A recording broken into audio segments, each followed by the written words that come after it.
So here we go. It's time to ruffle some feathers. Zelda 1 is an A. Zelda 1 is an A. Most of this game has aged beautifully. In fact, many people consider it to be the ultimate adventure game. And in many ways it is. It still has great length of play, still has great music, still has great boss encounters. The one thing for me, and this is me, the one thing for me that keeps it from being S tier is one thing and one thing only. The fact that it does something that I'm not the world's biggest fan of. And it's a few words. I sum it up in cryptic Nintendo BS. I didn't like it as a kid. I don't like it now. Every time I play this game, I need a walkthrough, and that's just it. Now, that is not, and if someone takes that as I'm saying Zelda 1 is garbage, you're not listening, Batsy! Because it's not garbage. I just don't think it's S tier. I don't think it's perfect. Now I'm gonna get controversial. You ready? Here we go. Where is it? Zelda 2 is also an A tier game. It is an A tier game. You know why? For one, it's different. It was the only one of its kind. The only one of its kind. They never, ever, ever went back to this style of Zelda gameplay ever again. This is the only time they ever did it. It relied on side-scrolling action, more so than open world exploration. Even though there was some open world exploration, combat was not done in the open world like it was in Zelda 1. Also, it was the only one of the Zelda franchise that actually had RPG elements. You actually leveled up your health, your magic, and your attack power. So there were RPG elements. You gained experience and stuff like that. Was there a little bit of a grind factor? Yes, but quite frankly, you didn't really need to grind all that much because you leveled up pretty evenly as you progressed throughout the game. So, like, I've heard people say that, oh, one of the big knocks against this is grinding. I have played through Zelda 2 multiple times. I never had to stop and go grind. Like, I progressed all the way through, stats were maxed out, found all the P-bags, but I never had to, like, go to an area and just, like, grind. Like, I never had to do that. So a lot of people that say that, they're wrong. Zelda 2 is an A-tier game because it's different, it was ambitious, and it's kind of similar to how they did with Final Fantasy 1 and 2. They wanted to try something different. Wasn't received as popular as the first one, so obviously they didn't go back to it. But we can thank Zelda 2 for something that got introduced in the franchise that has been a mainstay, and that is the magic meter. Now the next one, getting into the 16-bit era. Link to the Past. It's an S-tier game. It took everything that Zelda 1 was doing and made it better.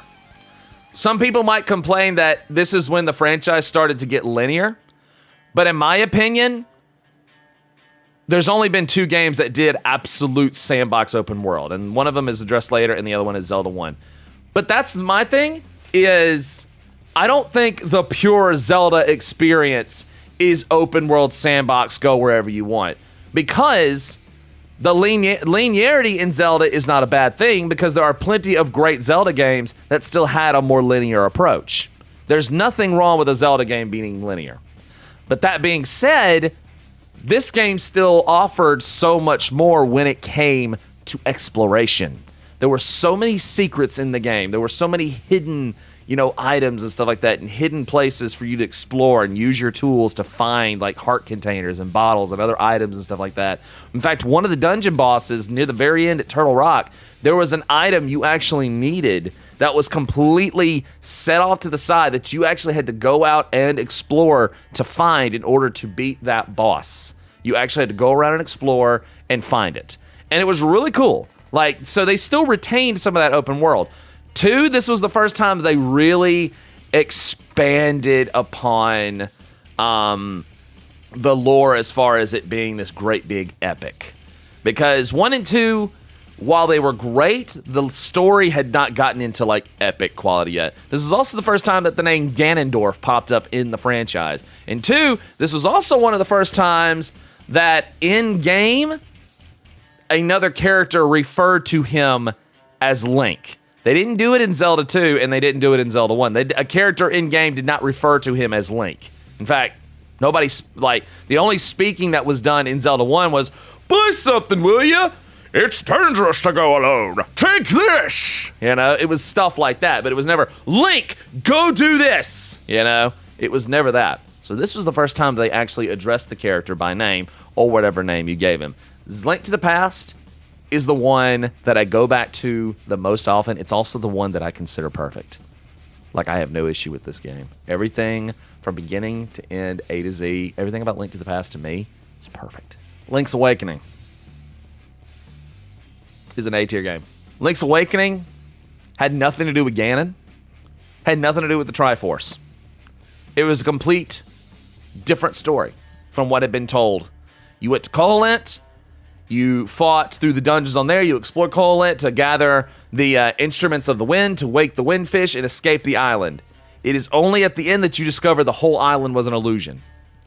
The cool thing about this is the Link that's in this one is the same Link from Link to the Past. And it was again, in a lot of ways, it was the same as Zelda 2.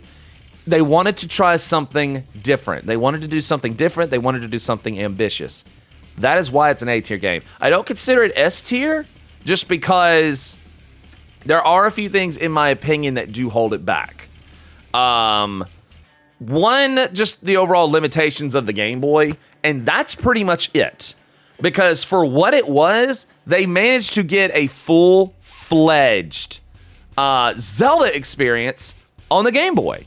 Like, the fact that they were able to do this is in itself a marvel.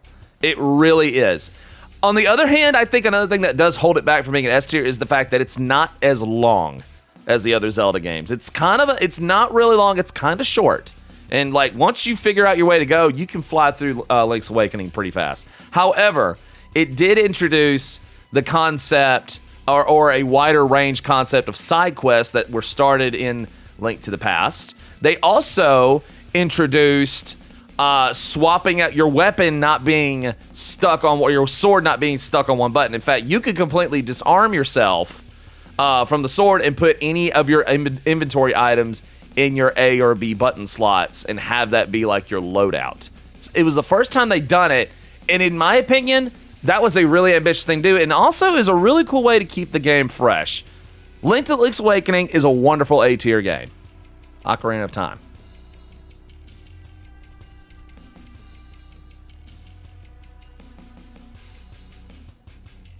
I'm just kidding.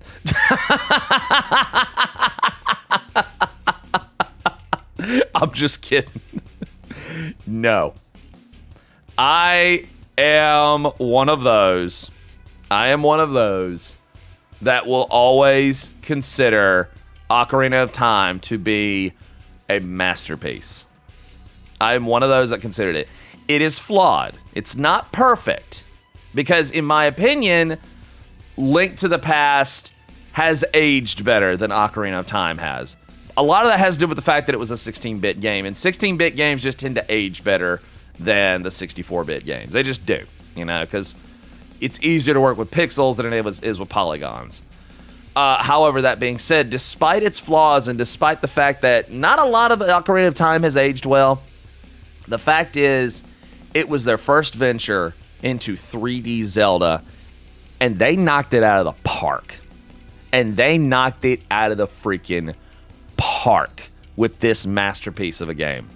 Everything from its atmosphere to its music to its combat, even though a lot of it is wait, attack. The fact that this was where they got their start with 3D Zelda, it was the perfect platform for them to build 3D Zelda games on. It was like the perfect platform. I think the only thing that I would also consider a flaw with this game is some of the dialogue does take forever to get through because this is a more story-driven Zelda game. Also, that damn owl and Navi getting on my nerves. But honestly, I can forgive Navi because the owl was the most annoying freaking thing in this game. Ocarina of Time is a masterpiece. Hands down. Majora's Mask.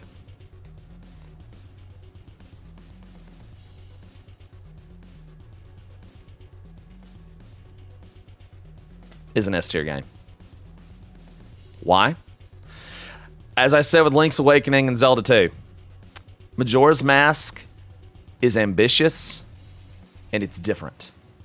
Yes, the time mechanic in there with you have a certain amount of time before the moon crashes down and you have to reset the game. Some people don't like that. It was very controversial when it first came out. There were a lot of people when Majora's Mask first came out. There were a lot of people that did not like it because of that mechanic alone.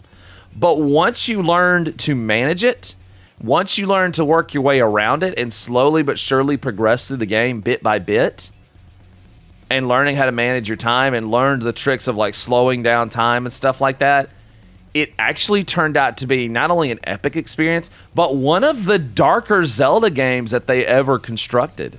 Like, there's a lot of dark elements that, you know, that are presented in Majora's Mask. A lot of dark adult, mature elements that they present in there, not just dealing with death, but there's also the fan theory that the entire journey or the entire story within Majora's Mask is Link has died and this is him coming to terms with his death. There's a lot of fan theories about that. I actually, in some ways, I kind of subscribe to that theory that Majora's Mask, the entire game, the entire journey, is the hero of time coming to terms with his death. And it mirrors a lot of that, especially with the fact that the word termina is derived from the word terminal, which of course means death. It's actually kind of a cool experience. And it's also one of those games that, in my opinion, everyone needs to try. It's sad. It's a very sad game. Like, it's one of the sadder Zelda games. It really is. But at the same time, it was so different. It was so different. And I loved how ambitious they were for it. So, because of that, it's an S tier game. Now we're getting into the Game Boy Color era. The Oracle games. Ages and Seasons. And I'm going to rank both of these in the same rank. Both of the Oracle games are A tier games. They took everything that was done with Link's Awakening and expanded on everything. The fact that it was also in color also gives it a plus. In fact, I would rate these a little higher than Link's Awakening. These games I played repeatedly throughout high school when they first came out. I played these games repeatedly. The only thing, in my opinion, that kind of holds it back is they pull a Pokemon approach with this. The only way to 100% the story with the Oracle games is you must own both. Because what they have in the game is a password system. The passwords that you can trade back and forth between the games not only give you exclusive unlocks and extra items and stuff like that, but it also gives you the true ending of the game. For example, if I were to play through Legend of Zelda Oracle of Seasons first and beat the boss and all that, it gives me a password at the end. And then I boot up our Oracle of Ages. I put the password in at the very beginning, and the game begins recognizing events that happened in Oracle of Seasons. Now, for that is really cool how they tied that in. It's really cool. Plus, it unlocks the boss battle with Ganon at the very end.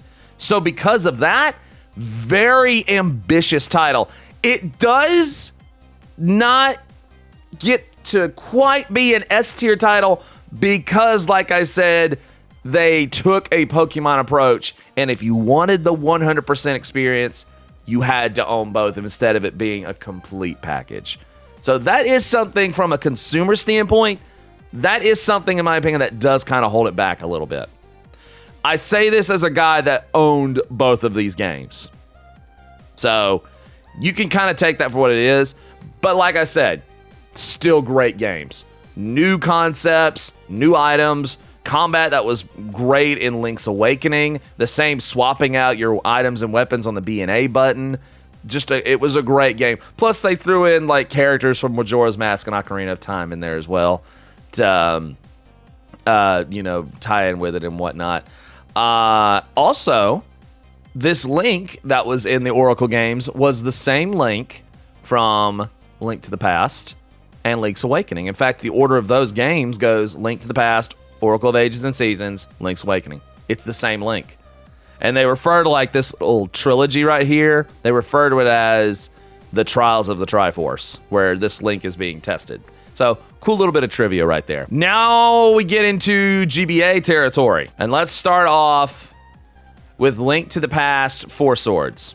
Now look, I'm not going to talk much about the Link to the Past that was on GBA, because pretty much all it was Link to the Past on Super Nintendo with Kid Link sound effects.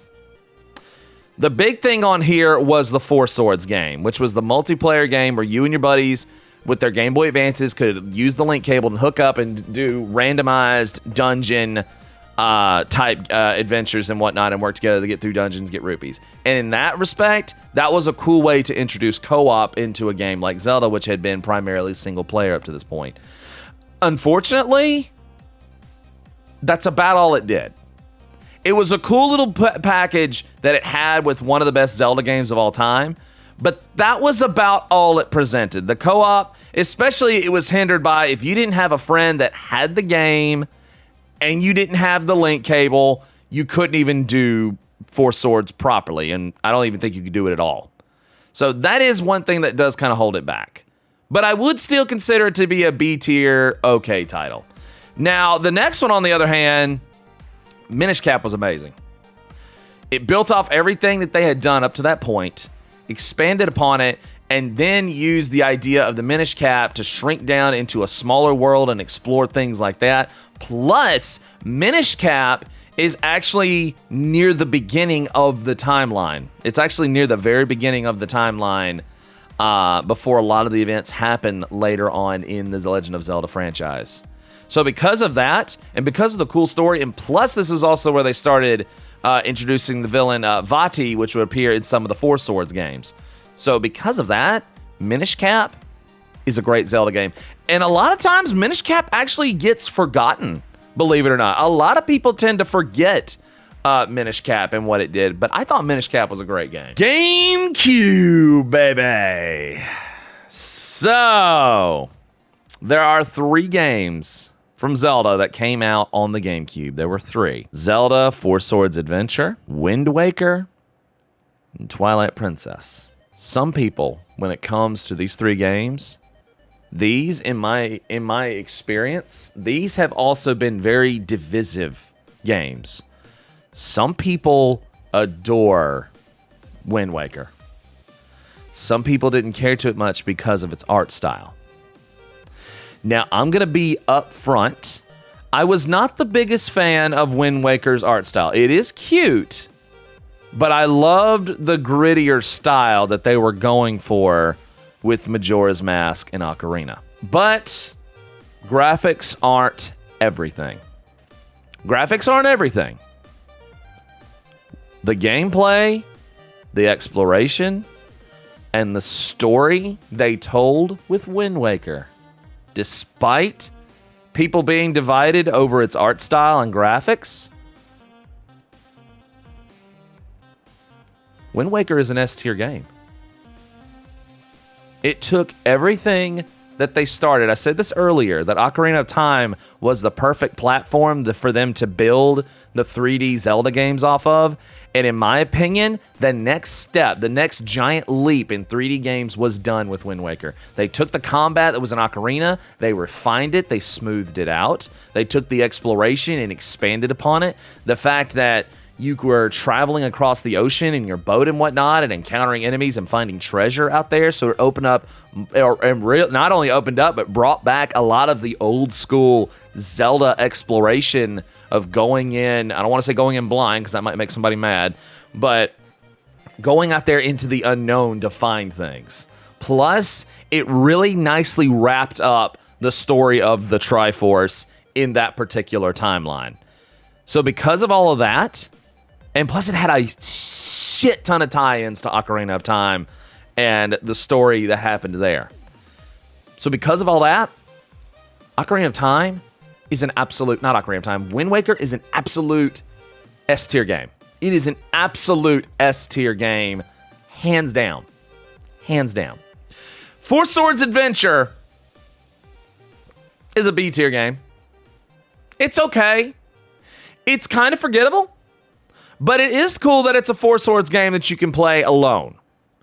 And they make it that way because you are controlling 4 links. And you could set them into certain attack patterns and whatnot, like plus, cross, side-by-side, stuff like that. You can set it to stuff like that. Plus, it is more akin to old school Zelda with the top-down look. The thing about it, though, and while it does use the villain Vati and whatnot, and Dark Link, and brings back Ganon again, the thing about it, though, is it's more fun if you have 4 people to play with. It kind of the same thing that happened with the other Four Swords games. If there's 4 people to play with, it's a lot more fun.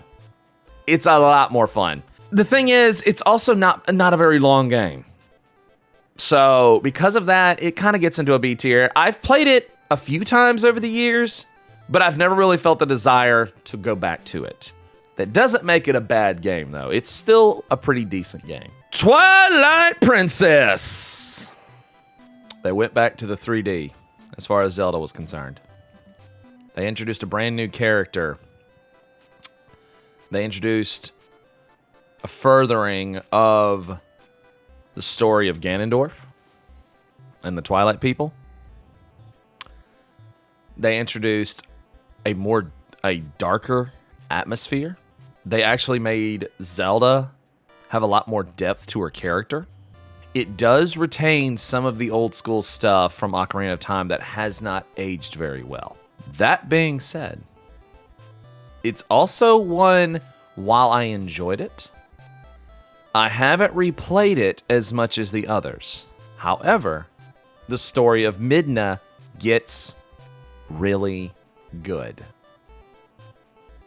It also has one of the more epic final battles. You start off fighting against a Ganon-possessed Zelda, and you have to defeat her without harming her, but you use the old school mechanic of deflecting energy bolts back at her.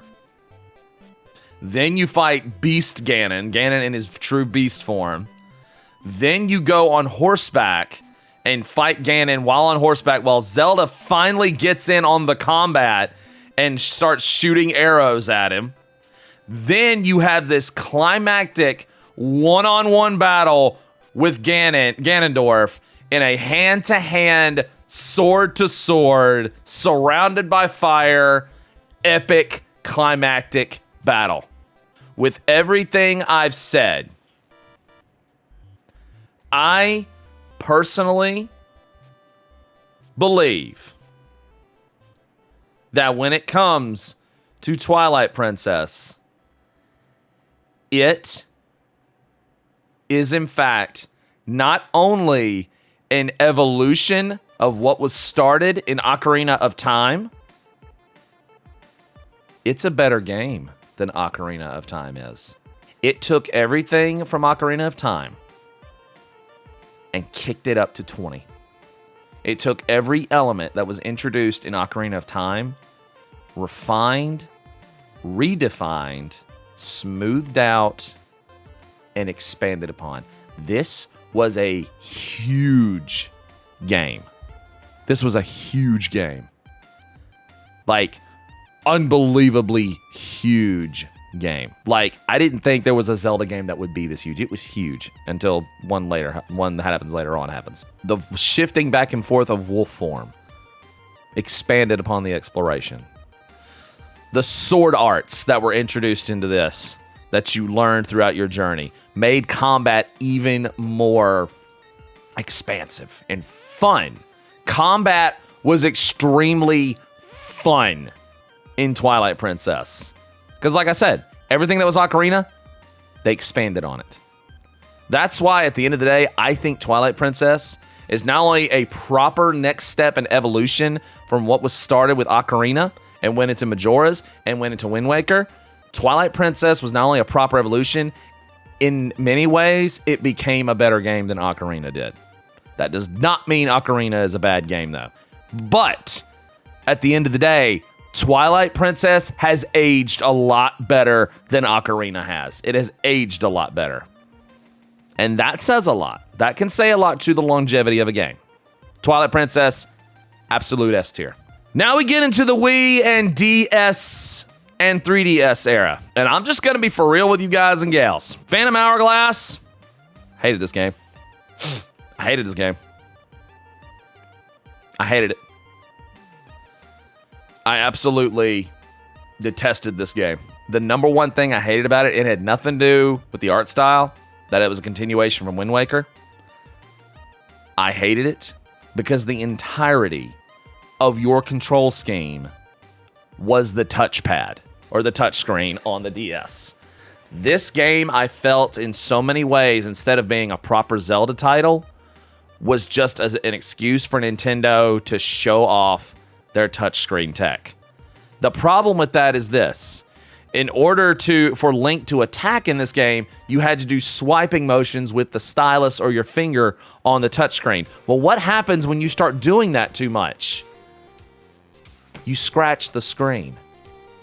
I actually had to replace my original DS because the screen was getting so scratched. That made me mad, and you couldn't change it. And you couldn't change it to just using buttons. Everything was on the touchscreen. That was a terrible idea from Nintendo, and I hated it. And honestly, the same goes for Spirit Tracks. A lot of the same elements that were in Phantom, I hated it. These were not fun games. They ruined my DS. And quite frankly, I didn't really catch on to where they were going with the story, you know? And it was not a very engaging story. So, honestly, as far as the Nintendo licensed, developed Zelda games, in my opinion, these are two of the worst. In my opinion, these are two of the worst. Triforce Heroes, I'm going to be completely honest with you guys. I'm putting this at D tier because Triforce Heroes, in my opinion, was completely forgettable. All it felt like they were doing was trying to cash in on Four Swords again, except I actually remember Four Swords. I completely forgot about Triforce Heroes. And then I remembered, oh yeah, I played that. That was boring as hell. Legend of Zelda: A Link Between Worlds is, was, and always shall be an S tier game. Why? Reason one. It's the Link to the Past, Hyrule. It is the Link to the Past, Hyrule. It happens in a future in the timeline where Link to the Past happens.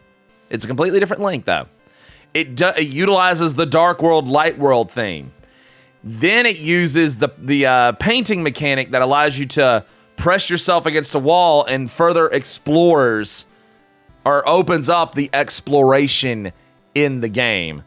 And so while it was using the Link to the Past map, the game did not play like Link to the Past at all because of that. Also, the dungeons were designed completely different around that new exploration mechanic. Boss battles adhered to it. Also, it introduced one of the coolest ways that they actually utilize rupees. Excuse me. It introduced one of the coolest ways that they utilized rupees. The rupees you used in this game, besides, other stuff and whatnot, rupees in this game were used to actually buy the weapons. Believe it or not, they were actually used to buy weapons. The hammer, the bow, the hook shot, all those iconic weapons. If you had the money, you could buy them. You could rent them at first, and you could actually rent them for very cheap. And then if you built up enough rupees, you could actually buy it and keep it. And the thing is, it wasn't hard to get rupees in the game. But they did have a cool little challenge mechanic to it where if you just rented them but you died, it went back to where they were originally stored and whatnot, and you had to go back and rent them again. So it was another ambitious little title that they did while building off of a world and a particular Zelda game that had already been there. I enjoyed every freaking minute from beginning to end with Link Between Worlds. I wish they would re-release it. To some capacity. And now we get to Skyward Sword. I'm going to address the elephant in the room right now. Skyward Sword. That gameplay sucked. The gameplay and everything. The fact that they developed a Zelda game entirely based behind the Wiimote, while ambitious, executed poorly. Even with the module that they added later on to make the motion sensories on the Wiimote a lot more accurate, it didn't matter. The fact that every bit of the gameplay was tied to the Wiimote, while ambitious, was not executed well. It was not executed well at all. It was a chore. It wasn't fun. It was like, it was very unenjoyable in that aspect. That being said, the dungeons were very uniquely designed. The graphics themselves were a wonderful step up from Twilight Princess in the GameCube era. The story itself, with it being placed at the very beginning of the timeline, and it explaining a lot of the origins of Hyrule, and you actually get to see where, where Ganondorf actually came from as far as his origin story and whatnot, is with him being a reincarnation of Demise. Yeah, I couldn't think of the name for a minute. The fact that all of that was tied into the thing redeemed the game in a lot of ways. It redeemed the game. But even with all of that, what is one of the main reasons we play Zelda games? The gameplay. If the gameplay isn't fun, it is a major strike against it. And again, this is me personally speaking. I have to put Skyward Sword at a C. I hated Skyward Sword as far as a gameplay perspective goes. Everything else was fine with this game, but the gameplay was very unattractive, and I did not have fun with it. But it is not garbage. It is not garbage. Phantom Hourglass was garbage. But the other stuff, the other half of the game was still good. And if the other half of the game is good, then it is still redeemable. And then we come to Breath of the Wild. Breath of the Wild. The most recent venture in the Zelda franchise. One of the biggest games I've ever made. One of the biggest maps. The exploration not only went back to its Zelda 1 roots with being completely open world and you having literally the world as your oyster. It went back to that old school thing. It had all of that. Breathtaking graphics. It was the reason 9 times out of 10 that people buy a Switch. It's like one of the main reasons people buy a Switch, because they want to see how epic this game is. They marketed the Nintendo Switch using Breath of the Wild. And the thing is, it worked. It worked. This is one of the biggest, most expansive, and deeply rooted, as far as their gameplay is concerned, Zelda games. There's just one thing that holds it back from being an S tier. And I hope they fix this in the next one. The rate that weapons broke. Your weapons were breaking all the damn time. And while the Master Sword was, believe it or not, optional, you could beat Breath of the Wild and not get the Master Sword at all. And I'm not mad about the fact that the Master Sword is not, a permanent weapon, and it does have a set amount of power unless you do the extra stuff. And I'm not really talking about the DLC. You could find a cool-ass weapon. You could even find and construct a weapon that one of the 4 Guardians used. You could use one of their weapons. And then 5 minutes later, it broke. And there was, no repair option. What would have been cool? What would have been cool is this. If they used a repair feature where you could go out and mine ore and stuff like that and gather, wood, and then from there on your inventory screen use those you use those particular elements and items and things like that you gathered, using it right then and there to repair your items, that would have encouraged not only more exploration, it would have encouraged a lot more gathering aspect, because the gathering aspect of Breath of the Wild is very good. It is very good. The game encourages you to go out and explore it. If they had put that in there, the game would have been an S tier, and I would have forgiven it. I would have absolutely forgiven the weapon breaking system. I would have forgiven it. But the fact that these cool-ass weapons would break every 5 minutes, and some of them were more frail than others. Like, seriously, some of the higher tier weapons and some of the cooler ones, like the Guardian Eye, the weapons and the laser swords, 3 swings, they're broken. They are fragile. The game, or the weapons and the shields and the bows are fragile AF. And that right there, that element alone, and just that one. I don't even mind that there's only 4 dungeons, because they're 4 big epic dungeons. They're big and they're huge. Plus there's smaller dungeons spread out all throughout the map. So I can forgive that one. But that element alone does not make Breath of the Wild an A tier. Or S tier, sorry. It does make it a very high ranking A tier game though. It is an absolute must play. It is an absolute must play. I'm serious. It is an absolute must play. If you ever buy a Switch, get Breath of the Wild. It's worth it. Even with the items breaking, there is still a massive abundance. There is still a massive abundance of items that you can use in the game. Anywho, that's where I feel the Zelda games rank. And with the exception of maybe the 3, maybe 4 of them, for the most part, this franchise has held up extremely well. Like, it really has. This franchise has held up extremely well, and majority of its games are actually really good. Zelda 2 is an A tier. You damn right. And I'm not sorry.